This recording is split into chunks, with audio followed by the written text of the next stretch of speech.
Okay, we're back for the second installment of the rudder for the RV-14A. In this video, it's a pretty short video, but we're going to be working on the skins and preparing them for being attached to the ribs and the spars. So the first thing you do is you take the right skin, and that the trailing edge there, you have to cut it, and it's kind of it's angled, so you have a nice point there at the end of the rudder. And then what you're going to have to do is you mark it, and the instructions say to use like tank sealant and glue it on to one side. I did call Vans to find out if that was truly, because in the instructions it also, in like 5.7, it talked about RTV, and I got kind of confused, and I was like, okay, I'm not sure which one I'm supposed to use. What am I supposed to do? So the guy at Vans, he's like, actually you can just use double-sided tape to stick that on there. All you're really doing is holding it in place while you put the rest of the stuff together, and then at the very end you'll rivet that all together, so it kind of holds it nice and neat and steady, so you don't have to mess with it with Clecos. So that's kind of nice. So now we're just verifying what we need to do. There's my dog. He came out just to check on us, make sure we were doing okay.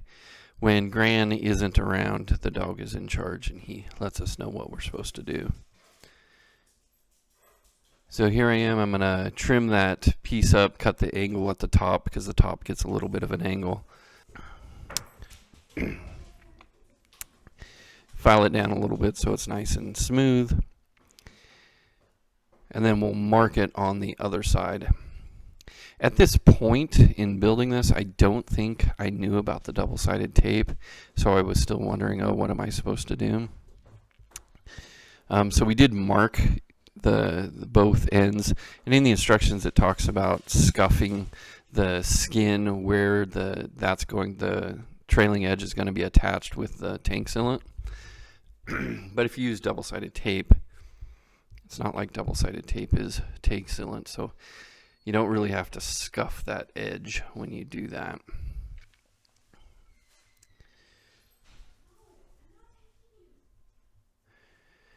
Here we are putting it on the other side, making sure it fits, and then you'll see us draw a line on it, and then it should be good to go.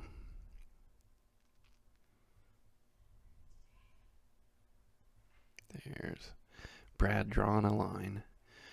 Reading the instructions, making sure we know what's going on.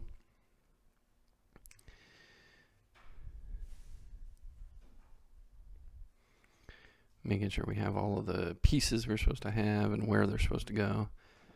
So now you'll see us go get basically the frame for the rudder that we'd put together in the last video, and now we're going to actually hook on the the very bottom part, the bottom rib to that spar. And see, there it is, that's the bottom rib, and it actually comes in two parts. And the reason why it does that is because you're going to attach that whole rib assembly, the spar assembly, and the bottom all at one time, but all of the middle ribs there, those all get back riveted to the skins, and then you kind of sandwich it together and use some pop rivets to hold it all together. And then one of the last steps is actually putting that the spar and that bottom rib, which are attached with the rudder horn and the extra brace there. You'll kind of slide those into the rudder that's already put together, and then Cleco them in there, or not Cleco, well, you'll Cleco it and then rivet it. It took a while to figure that out, because I was like, how in the world am I going to get this all together and then have space for my hand to rivet it? But in the instructions, it explains it pretty well. You kind of roll one side up, one of the skins up, and as you're rolling it up, they kind of fit together, and you rivet each rib as you go. And that'll about do it for this video. As always, feel free to comment and let me know what you think. Bye.